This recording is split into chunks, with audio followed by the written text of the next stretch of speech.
Bom dia, galerinha do nono ano, turma 900, 901, professora Mariana, né? E hoje nós vamos aí, tá corrigindo mais um capítulo, que a gente está dando aí uma desaceleradinha nos nossos conteúdos. A gente grava um videozinho, corrige um capítulo, o Dudu grava um videozinho, vocês assistem e eu corrijo outro capítulo, tá?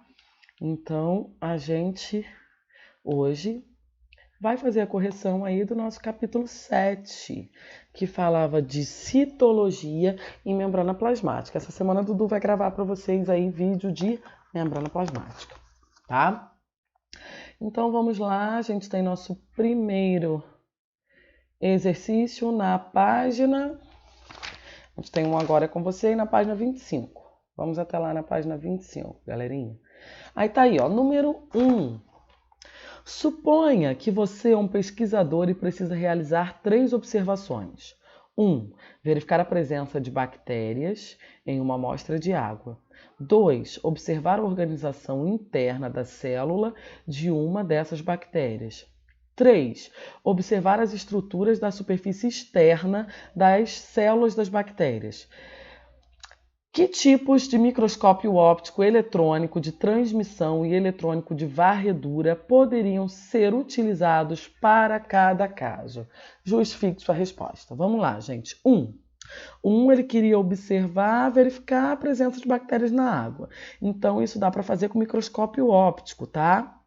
Que permite a observação de células vivas em amostras de água. No 2, ele quer observar a organização interna da célula de uma dessas bactérias. Aí ele já vai precisar, no 2, de um microscópio eletrônico de transmissão, que permite visualizar estruturas internas da célula, tá? Tais como um ribossomo, por exemplo. E 3, observar as estruturas da superfície externa das células da bactéria. Esse a gente iria utilizar um microscópio eletrônico de varredura, que permite visualizar a superfície tridimensional, tá?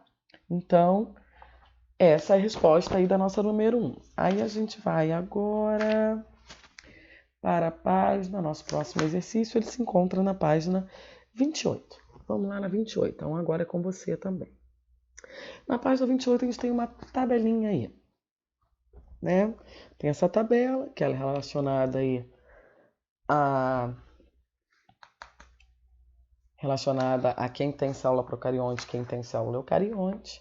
Lembrando que só tem célula procarionte no reino Monera, onde compreende bactérias e as árqueas.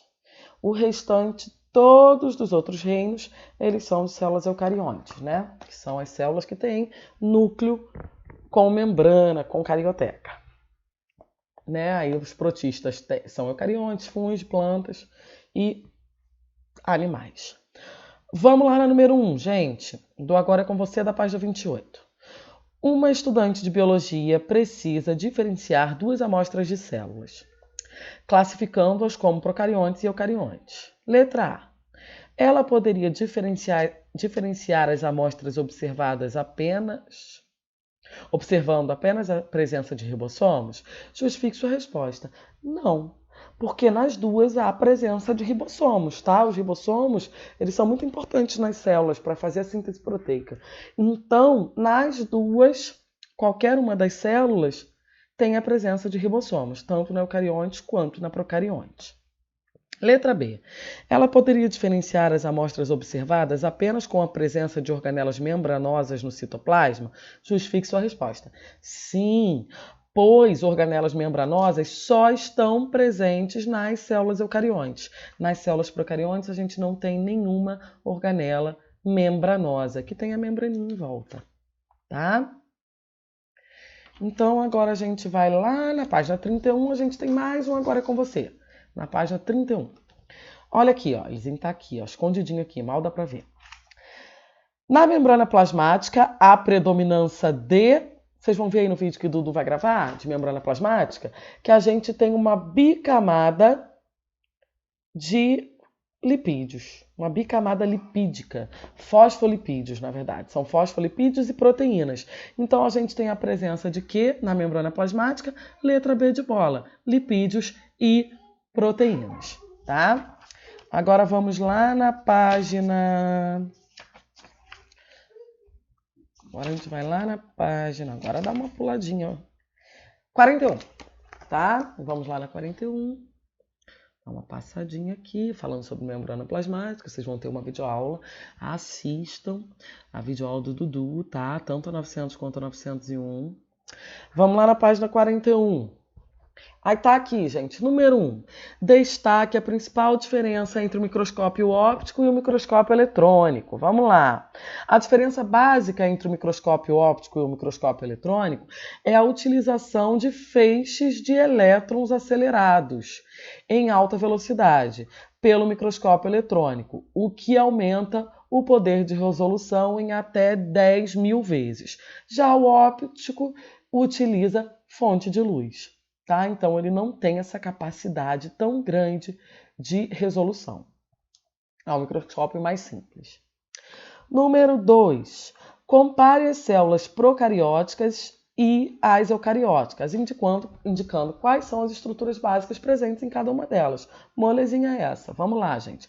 Células procariontes, né, são desprovidas de carioteca, ou seja, não tem membrana nuclear. E são constituídas basicamente de membrana plasmática, citoplasma com ribossomos e material genético. É uma célula bem simples, pouquinhas partes. Já as células eucariontes, elas apresentam carioteca, né, essa membraninha em volta do núcleo, são maiores e mais complexas e apresentam ribossomos e organelas em seu citoplasma, tá? Várias organelas membranosas. Número 3.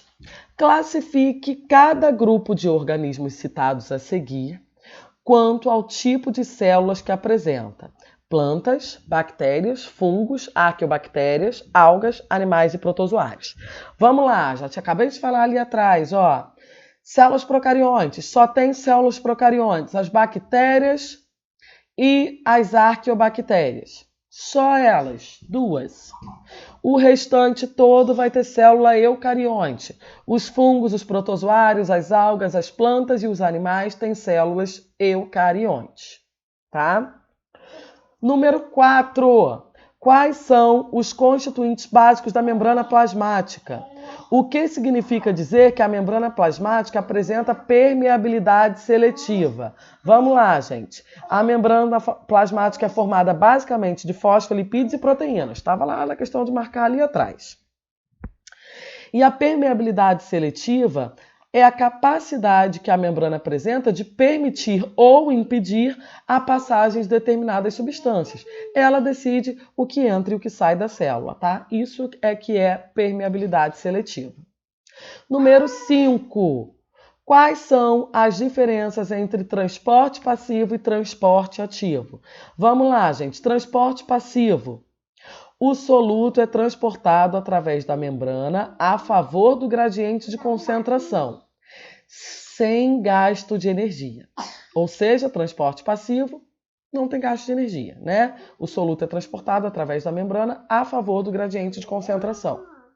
Já o transporte ativo ocorre contra o gradiente de concentração e isso consome energia, então possui gasto de energia. Número 6.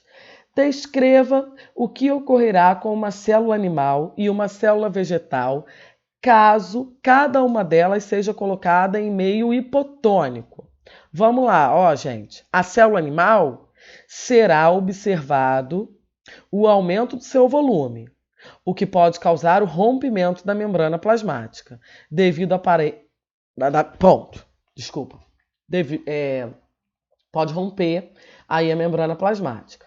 Devido à presença de parede celular nas células vegetais, essas células apresentam o aumento de seu volume sem sofrer ruptura, tornando-se cheias, tá? Número 7. Diferencie endocitose e exocitose. Vamos lá, endocitose é a entrada de substâncias na célula por meio de transporte em bloco. Endocitose, para dentro, é a entrada. Exocitose, saída, é a saída de substâncias da célula por meio de transporte em bloco, tá? Agora vamos para a página 42.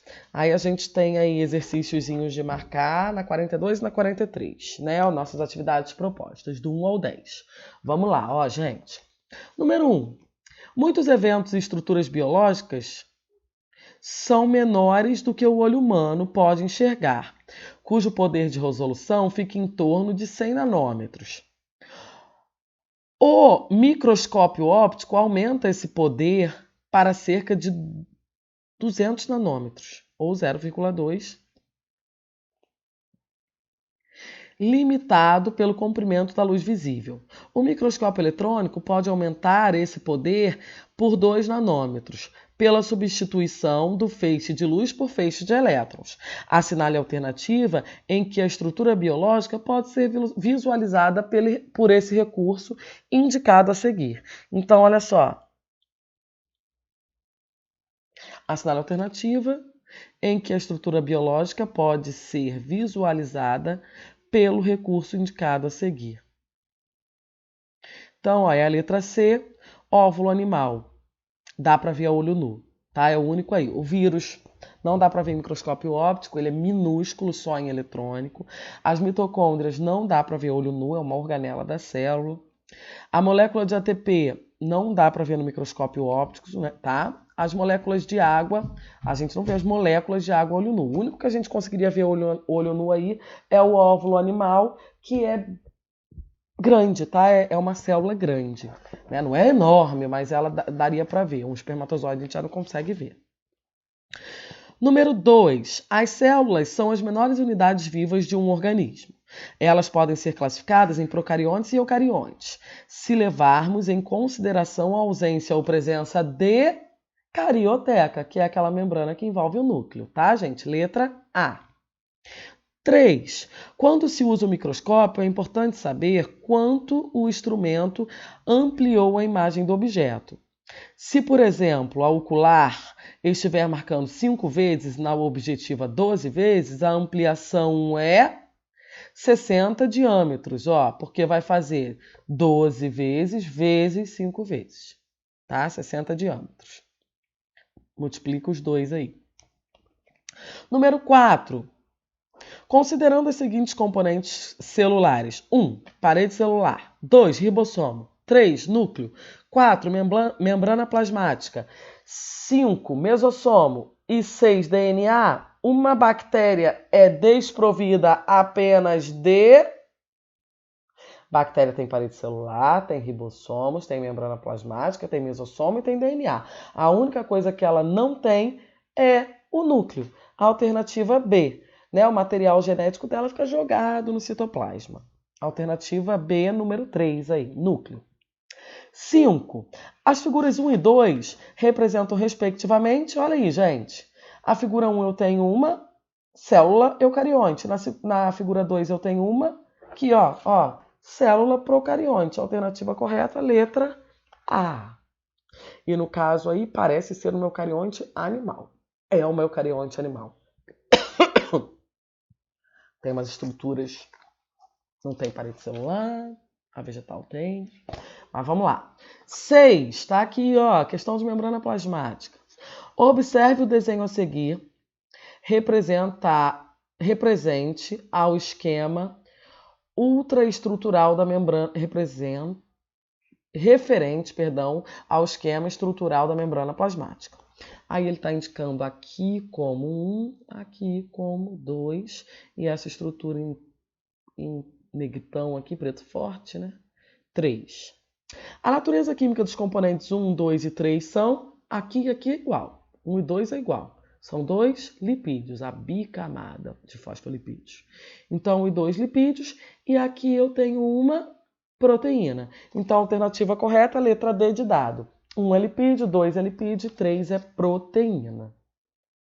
Número 7. Uma molécula que perdeu grande quantidade de água só poderá se recuperar se colocar em solução. Ela perdeu água, ela vai precisar de mais água. Então, eu preciso colocá-la em uma solução hipotônica, tá? uma solução hipotônica, letra B de bola.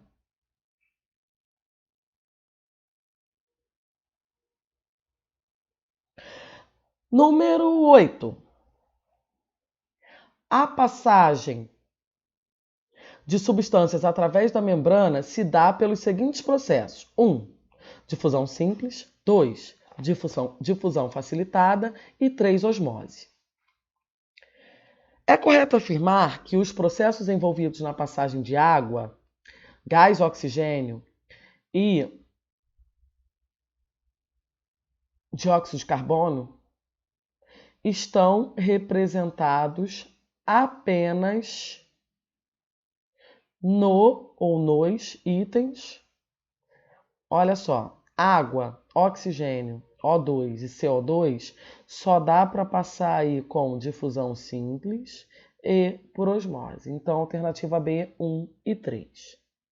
Não dá para fazer por difusão facilitada. Número 9. Hemácias humanas foram colocadas em meio com concentrações diferentes. Aí eu tenho aí, ó, 3 imagens. Aqui, ó, 1, 2, 3. São todas de hemácias, só que estão em meios de concentrações diferentes. Pelo formato das células 1, 2 e 3, sabe-se que os meios se classificam respectivamente como 1. Ela permaneceu como ela é, forma de disquinho. Então é um meio isotônico. 2. Ela ficou inchada, né? É o meio hipertônico. E o 3 é o meio hipotônico. A alternativa E. Letra E. Número 10. O bacalhau, cuja carne é submetida ao processo de salgamento para sua conservação, é um dos principais pratos da culinária portuguesa. E também muito apreciado pelos brasileiros. Ele pode ser preparado de diversas formas, mas geralmente são colocadas batatas para deixar o prato menos salgado. Assinale a alternativa a seguir a respeito do processo ocorrido durante o preparo do bacalhau. 1. O sal passa para a batata por difusão. 2. O sal passa para a batata por osmose. 3. O amido da batata se dissolve adoçando o bacalhau. 4. O sal passa para a batata por transporte passivo. Qual ou quais estão corretas? Só está correta 1, tá, gente? O sal passa para a batata por difusão. Aí vamos lá para a nossa página 44, 45, a gente fecha a correção do capítulo 7. Vamos lá, número 11. Responda as questões com base na figura que representa um organismo unicelular eucarionte durante um processo de alimentação. O que esse organismo está fazendo aí, gente? Olha aí nessa imagem, que processo está representado? Está representando aí uma fagocitose, alternativa C. Está invaginando aí alguma substância. Agora vamos lá no mergulhando fundo ainda na página 44. Aí eu tenho aí, ó, Imagine-se observando ao microscópio óptico comum 2 cortes histológicos, um de fígado de rato e outro de folha de tomateiro. Cite 2 estruturas celulares que permitiriam identificar o corte da folha do tomateiro. Então vamos lá, ó. As células do tomateiro, uma planta, né, apresentam cloroplasto, identificáveis ao microscópio óptico comum. Dá para ver o cloroplástico no microscópio óptico comum. Além dessa estrutura, é possível observar a parede celular de celulose e o vacúolo da célula.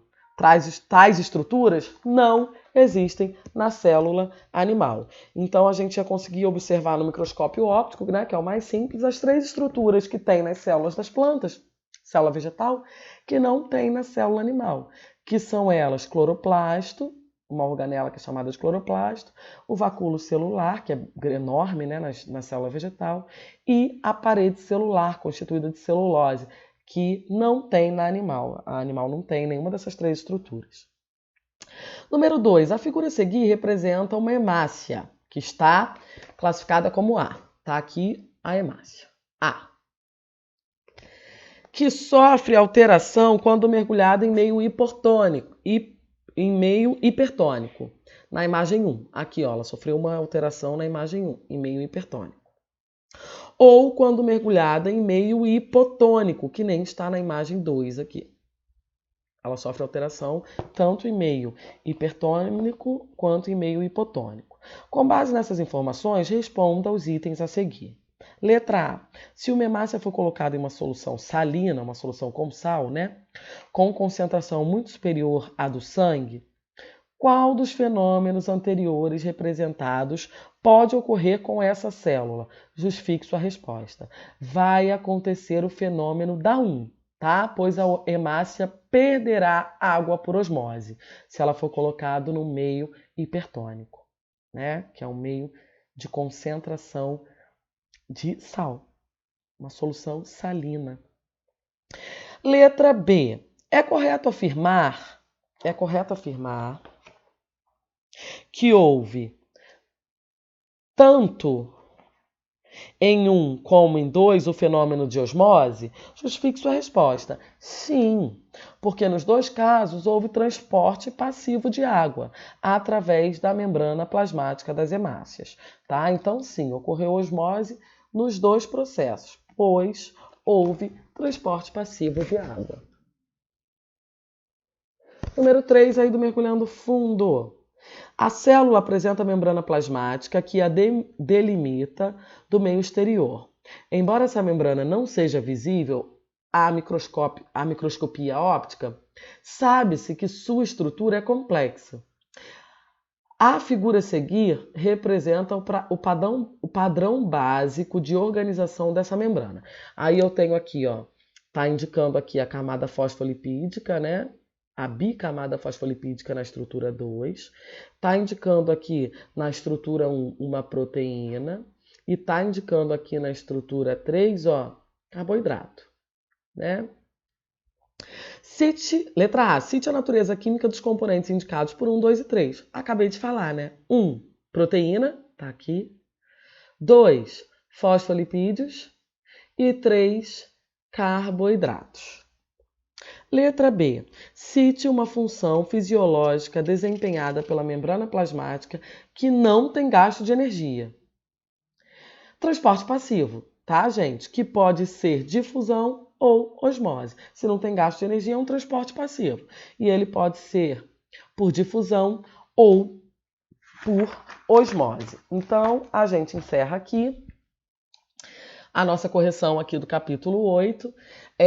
Vamos todo mundo colocar o livro em ordem, porque quando eu voltar, não tem desculpa para dizer que meu livro está em branco porque... Não tem desculpa, hein, gente? Estou corrigindo capítulo por capítulo, hein? Vamos ficar ligadinho aí e vamos colocar o livro todinho em ordem, tá? Ó, muita saudade de vocês. Beijo no coração. Fiquem com Deus. Até semana que vem.